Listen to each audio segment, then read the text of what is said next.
Les premières fournitures qu'on a voulu essayer de trouver sur les rayons tout à l'heure, c'était les pochettes. À 4, il n'y en a déjà plus une seule. Donc on va devoir reporter cet achat. Et après le reste, Lucas, je pense, a été assez rapide dans ses choix. On s'en tient strictement dans l'ordre de ce qui est noté sur la liste qui nous est fournie par l'enseignant. Et ça se passe très bien. On a réalisé ça, je ne sais pas si c'était un temps record, mais en tout cas, on a fait ça assez vite, je pense. D'avoir mes nouveaux cartables, mes nouveaux fournitures, ça me fait plaisir. Je prends celui qui va le plus avec mes fournitures que j'ai pris avant et ce qui est le plus assorti. Voilà. Le logo américain là.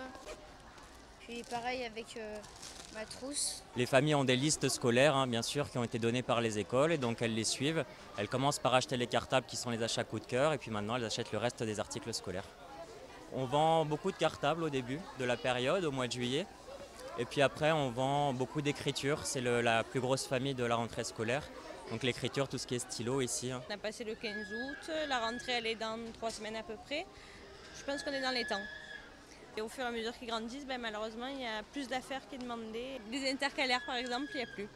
Déjà. Oui, déjà. Donc il faudra refaire notre magasin ou revenir plus tard.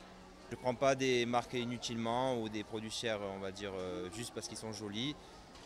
Généralement, la qualité se voit à peu près ici à Carrefour. Donc j'essaye de prendre un peu la marque Carrefour ou les marques que je connais, mais sans prendre la marque que pour la marque. On va essayer de prendre quelque chose qui plaît à la petite sans que ça soit forcément le modèle le plus cher, quoi.